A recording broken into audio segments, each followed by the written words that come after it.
और यहाँ पे जो हुक्मरानों के बारे में जो भी बातें होंगी वो हुक्मरानों तक ज़रूर पहुँचनी चाहिए, क्योंकि हुक्मरान यहाँ पे नहीं आए, शायद अनवर मकसूद साहब के खौफ से नहीं आए। तो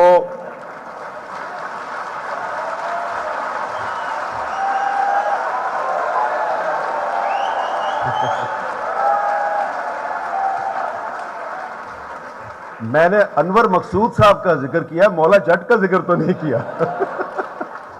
तो बस ये है कि गुजारिश है बड़ी आजिज़ाना अंदाज में हुक्मरानों से कि भाईजान बस करो, बहुत हो गई, कुछ सिर्फ अपना ना सोचो, मुल्क और कौम का भी सोचो, वरना अनवर मकसूद साहब तो बैठे हैं ना यहाँ पे। और यहाँ पे जो हुक्मरानों के बारे में जो भी बातें होंगी वो हुक्मरानों तक ज़रूर पहुँचनी चाहिए, क्योंकि हुक्मरान यहाँ पे नहीं आए, शायद अनवर मकसूद साहब के खौफ से नहीं आए। तो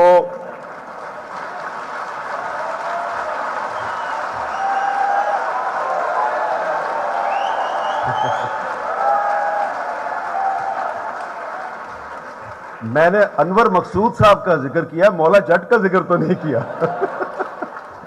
तो बस ये है कि गुजारिश है बड़ी आजिज़ाना अंदाज में हुक्मरानों से कि भाईजान बस करो, बहुत हो गई, कुछ सिर्फ अपना ना सोचो, मुल्क और कौम का भी सोचो, वरना अनवर मकसूद साहब, क्योंकि हुक्मरान यहाँ पे नहीं आए, शायद अनवर मकसूद साहब के खौफ से नहीं आए। मैंने अनवर मकसूद साहब का जिक्र किया, मौला जट का जिक्र तो नहीं किया। सिर्फ अपना ना सोचो, मुल्क और कौम का भी सोचो, वरना अनवर मकसूद साहब तो बैठे हैं ना यहाँ पे।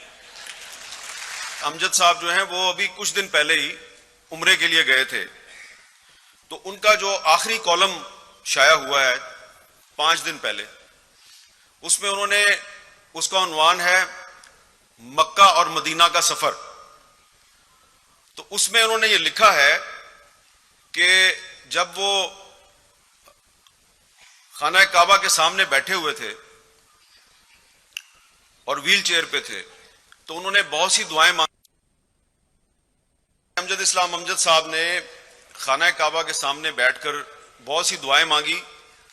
तो एक उन्होंने अपने कॉलम में लिखा है कि मैंने एक और दुआ भी मांगी, और उस दुआ को मांगते हुए मुझे बड़ा अच्छा लगा। और वो दुआ की थी, क्या थी वो दुआ? ये थी कि ऐ अल्लाह ताला, वो तमाम लोग जिन्होंने जिंदगी में मेरे साथ बदसलूकी की है,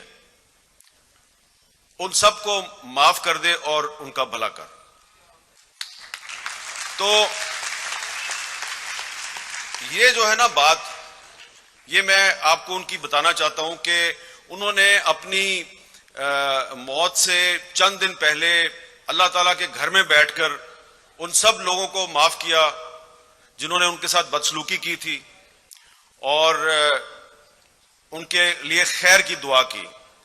तो क्योंकि यहाँ नौजवान बड़ी तादाद में मौजूद हैं, तो अमजद इस्लाम अमजद साहब के हवाले से अगर कोई चीज आप उनसे सीखना चाहते हैं तो वो यही है कि जिंदगी में माफ करना सीखें। लेकिन अगर किसी ने आपकी जात को नुकसान पहुंचाया तो उसको माफ कर दें, लेकिन अगर कोई आपकी धरती को, आपके मुल्क को नुकसान पहुंचाता है, उसको नहीं माफ करना, उसको नहीं माफ करना।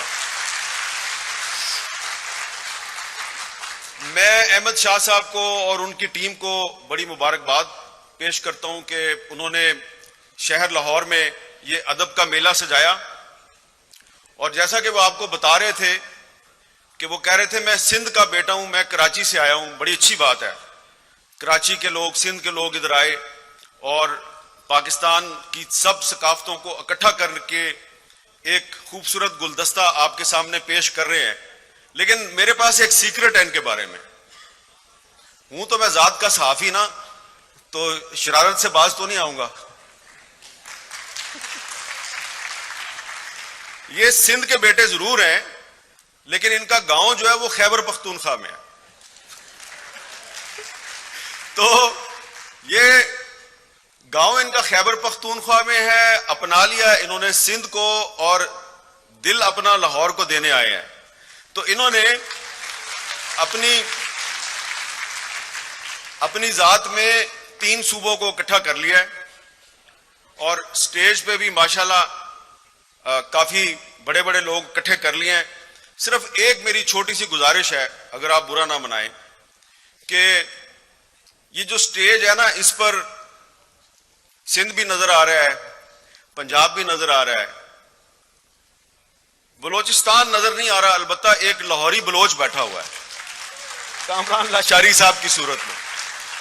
तो ये बात मैंने इसलिए की है कि जब हम बलोचिस्तान जाते हैं या बलोचिस्तान के लोग हमें मिलते हैं तो ये लाहौर वालों को पता होना चाहिए, क्योंकि हम लाहौर में बैठे हैं, आपको पता होना चाहिए कि आपके बारे में कौन क्या सोचता है। ये आपको जब तक आप वहां नहीं जाएंगे आपको पता नहीं चलेगा, क्योंकि मीडिया पे तो आपको नहीं पता चलेगा। मीडिया जो है उस पर इतनी आजादी नहीं है जितनी आप समझते हैं।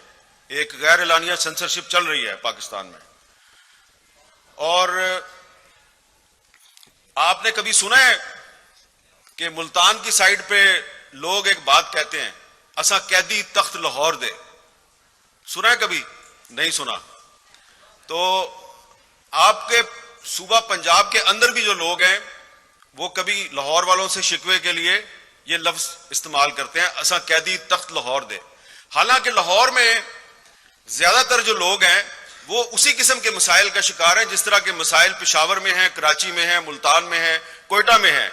लेकिन एक बालादस्त तबका है, वो बालादस्त तबका जो है उसको आप जालिम कहते हैं। उसकी ना कोई जात है, उसका ना कोई सूबा है, वो सिर्फ एक तबका है।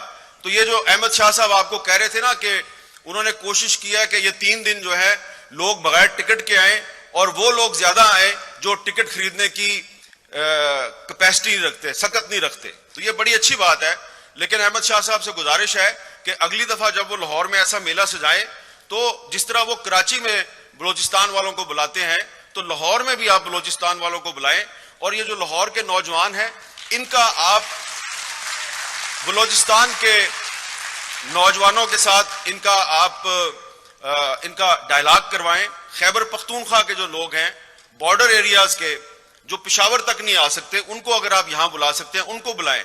इसलिए मैं ये बात कर रहा हूं कि लाहौर को पाकिस्तान का दिल कहा जाता है। तो जो दिल होता है ना, उसमें जिस्म के सब अज़ा में कोई भी दर्द हो तो वो दिल को महसूस होता है। लेकिन पाकिस्तान जो है उसके जिस्म के कुछ अज़ा जो है उनका यह ख्याल है कि अहले लाहौर जो है वो उनका दर्द महसूस नहीं करते। तो शाह साहब आपको वो दर्द महसूस कराना है, लाहौर वालों ने वो दर्द महसूस करना है और आपस में मिल बैठ के बातचीत के जरिए दर्द का इलाज भी दरियाफ्त करना है।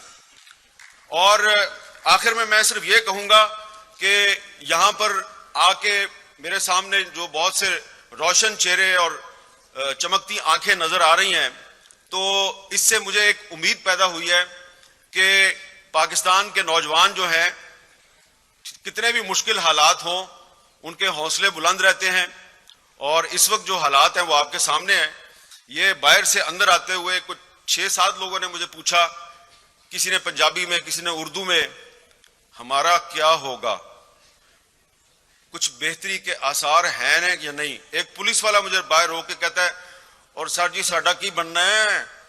तो बड़े हालात शाह साहब खराब हैं। तो इन हालात में आपने ये एक मेला सजाया है, तो ये मेला जो है इसमें जो गुफ्तगू होगी वो बहुत खुल के गुफ्तगू होनी चाहिए।